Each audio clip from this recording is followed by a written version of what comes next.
to transfer the data to the Google Cloud storage. So let's see, today we'll see some demo, we'll see some hands-on on how we can transfer the data from our local system, okay, using Python. And then we will see the demo how we can use the data transfer job, okay, to transfer the data from a local system to GCS bucket.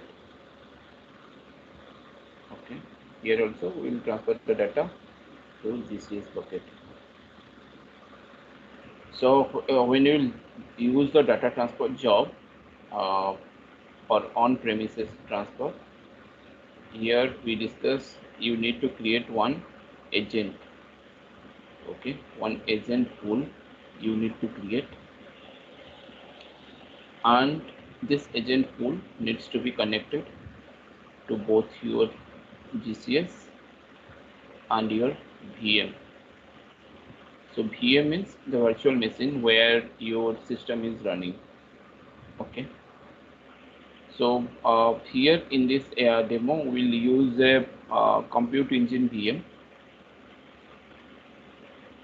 okay, but the procedure is same, okay. You can use Oracle VM which you are running in your local system. You can use any other VMs as well. The procedure is same, but here we don't have any Oracle VM or any other VM.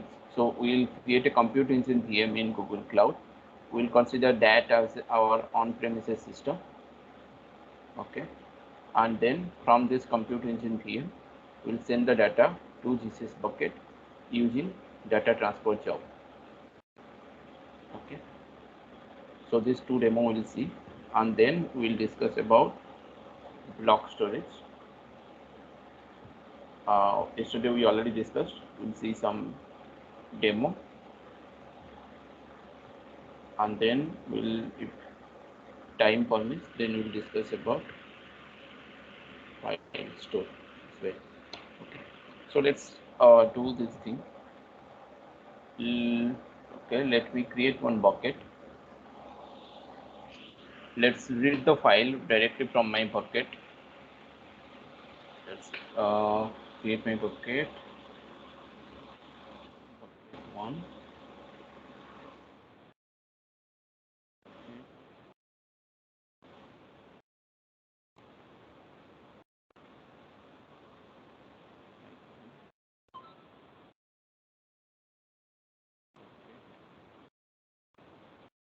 Continue.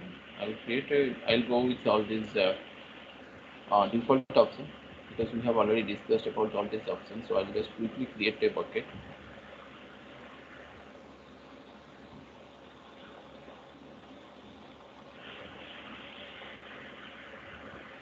Let's upload file.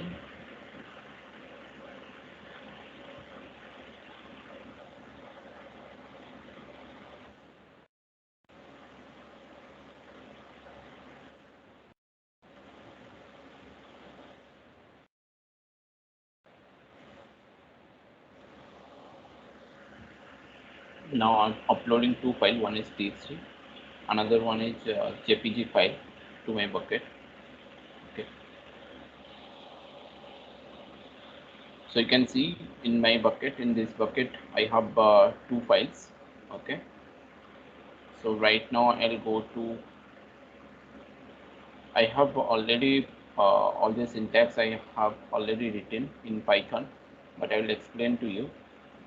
Because if I started, if I need to install all this library, so I have already written this Python syntax, but let me create one more notebook file, new notebook. What is the PIP, Swagat? Is the library PIP no? Okay, you don't, are you from Python background or? No, no. Okay. So Python, in Python we have, if you want to install any library, okay, So we use this pip command in Python. Okay. So in Python, like any dependency, if you want to uh, install, so in that case, you need to use this pip command. Pip is to install any kind of Python packages. So we use this pip command. Okay. And okay, you don't have Python background. Okay. So if you so what is your coding background? Like, what are the coding skills you know? Yeah, actually, I'm working on Informatica and Teradata and Hive, and recently we working on Spark SQL with Scala language. Scala. Okay, Yeah, that's fine. So Scala is also fine. But Python, if you don't know, it's fine. Python is you can easily learn it.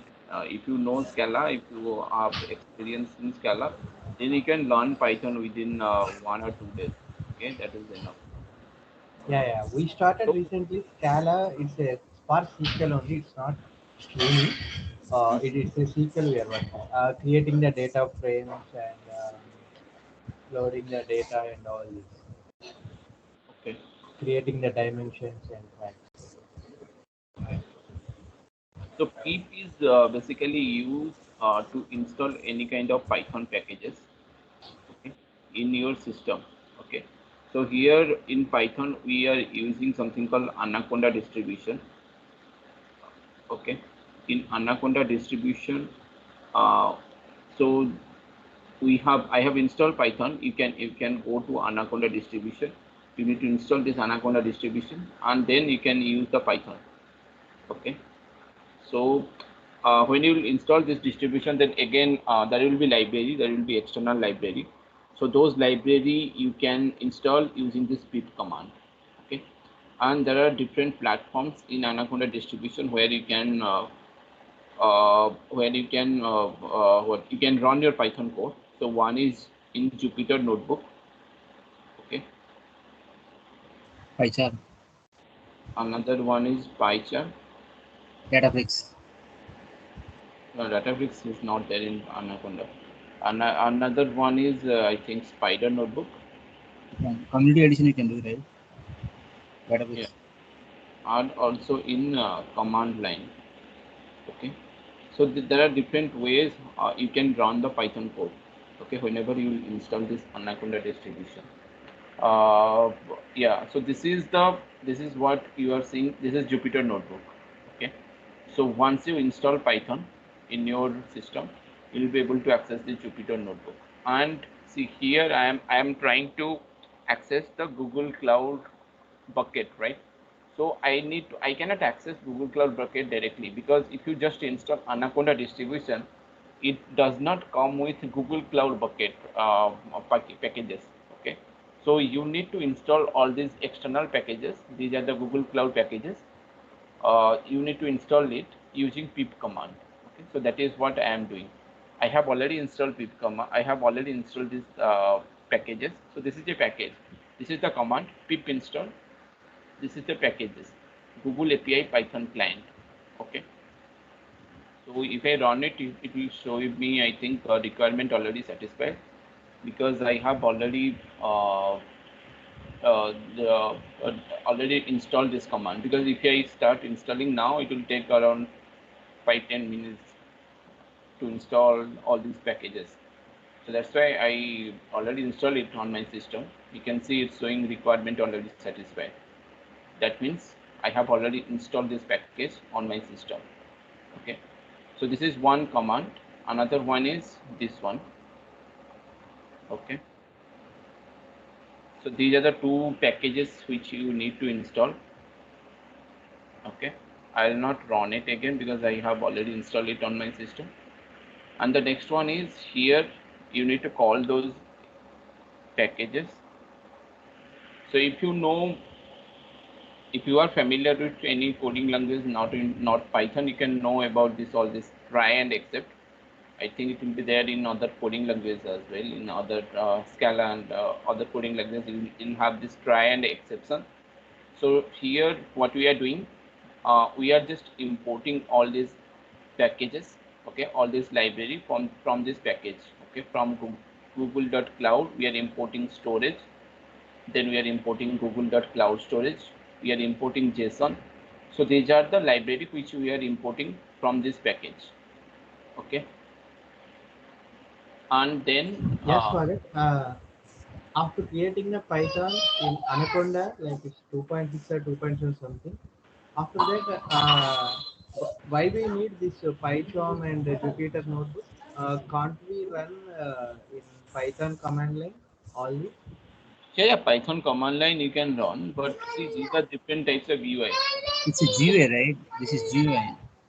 Yeah, so this is different types of, this is a different type. It will give you different type of interface, okay.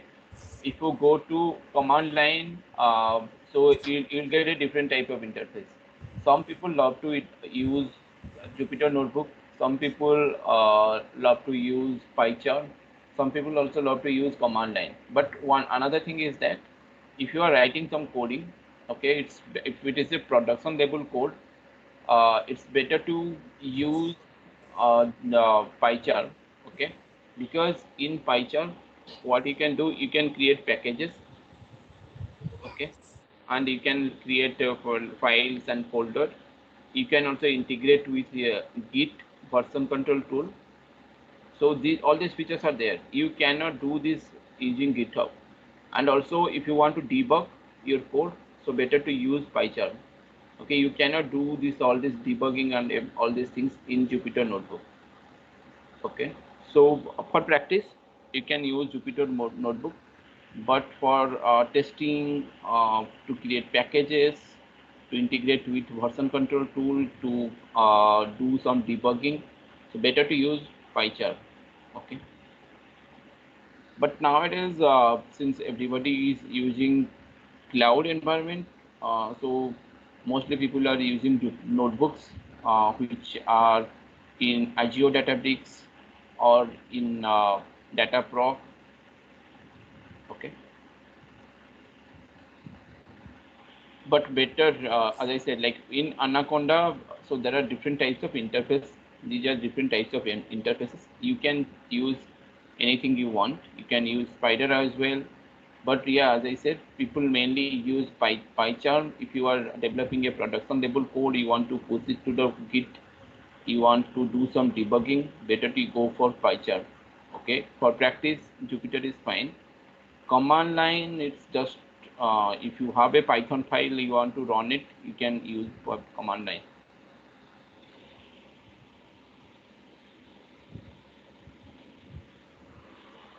Any doubt?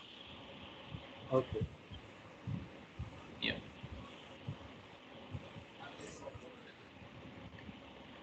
So From here command line, can't we connect to GitHub?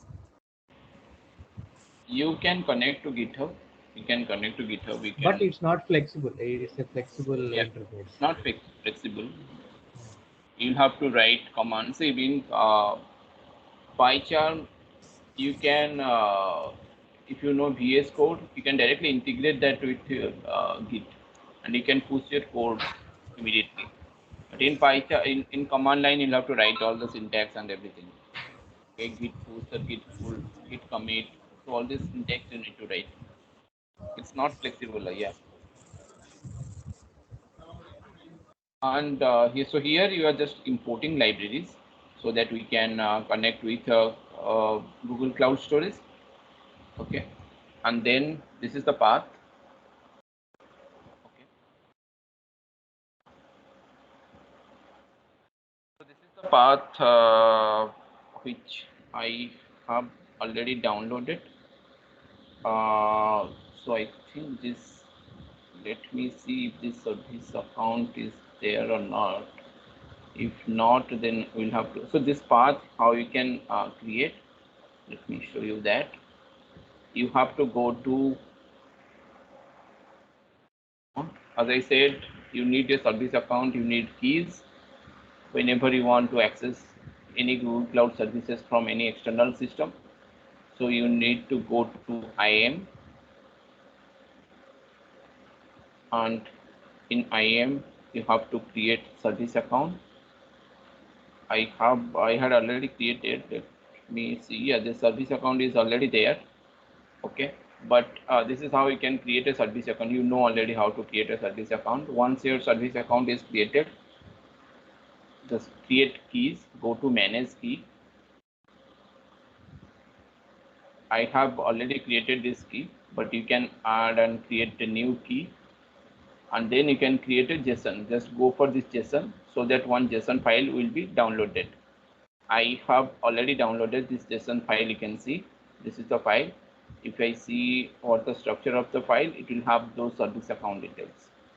See all these service account detail, project ID. This is the service account which I have created, test 763. If you go to bucket, if you go to IAM, so this is the service account test 763. Okay, and all this authentication URL and everything will be there inside this JSON file. Okay, you can create this service account easily so that you can access any system. And then once you create the service account, you also need to give the permission. Okay, if you go to permission,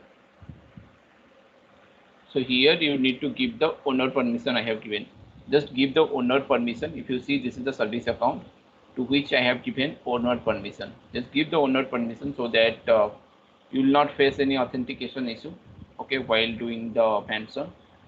So that's how you can create service account. You can download a JSON file, and then I will just read all these two files in my local system, in my local Jupyter notebook which I am running in my local system. So if I go here, let's run it. Wait, okay, sorry.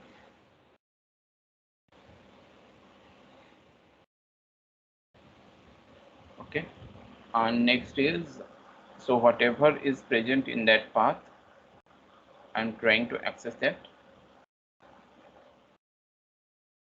and then let's print that what is there in the storage client.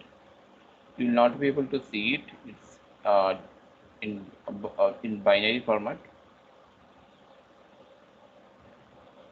And then let's try to access my bucket. So storage client, inside storage client, I have all the authentication. I have C2C. I'm accessing that JSON file where I have all the service account details. Okay, and using that credentials, I'm trying to access my storage bucket. Okay, my storage bucket is name is different. Let's change that.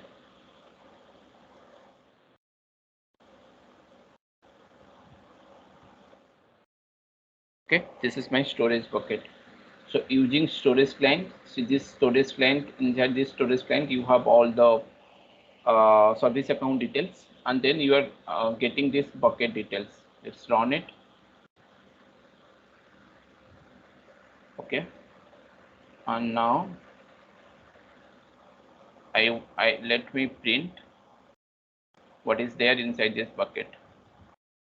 Okay, what are the files present inside the bucket. So this is just a for loop which is accessing that bucket. Inside this bucket variable, what are the files are there, it just a for loop, and it will print the file name. Okay, if you see inside my bucket, I have these two files, download the jpg and key test txt. So these are the two files are there inside my bucket. I can write the script also to download this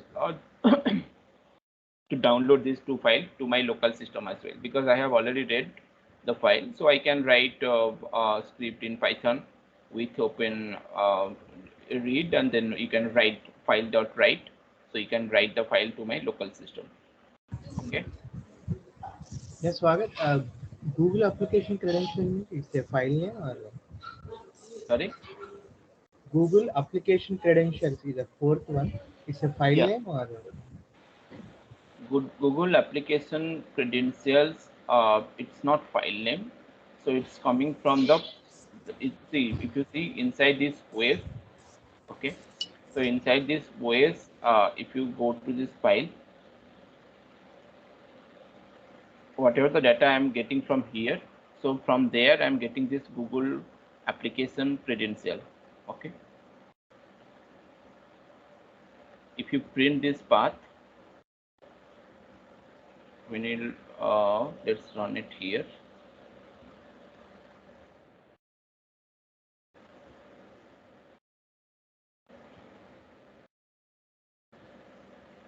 If you print it, so this is the file name, sorry, this is the path name, okay. So this is the path, complete path name, okay. So here I am getting this Google application credential inside this, so this is just a, what you call, column name, you can see, or a variable name. So inside this Google application credential, I am storing all those values, whatever is there inside this file, I am storing all those values inside this, okay. Okay. Yeah, so this is how you can access a Google Cloud bucket, okay. Also you can store the value, you can store the data, like you can push data from your local system. Since you already have the access to the bucket, you can also push any data from your local system to the same storage bucket as well. So let's see that. So here, let's create another file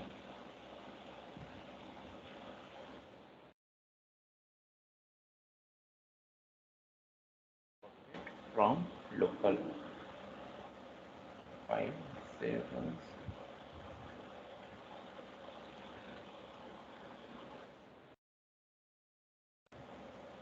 txt file.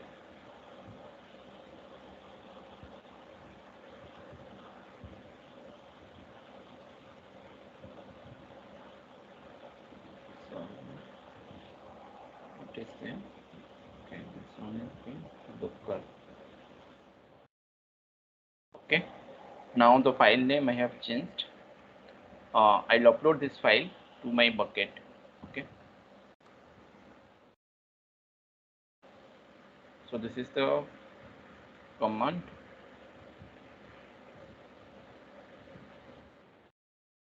Now I'm using same storage client because storage client is having all my credentials. Okay, storage client, then get bucket.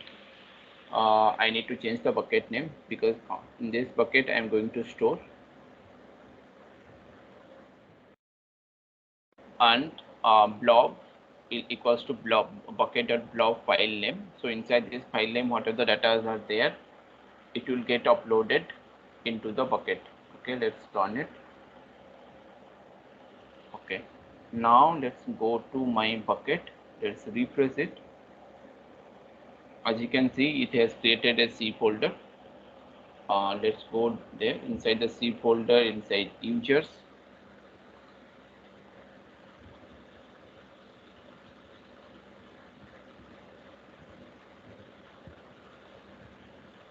user, download.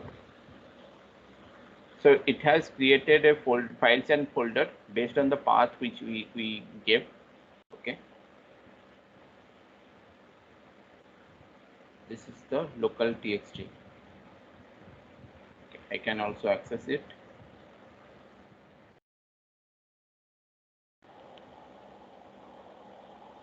See here, push the data into the bucket from the local. So this is how you can pull the data from the bucket to your local system using Python. Also you can push the data from your local system to the bucket. Okay, so this is how you can do it. If there is any requirement to do it one time, you can do it using Python from your local system.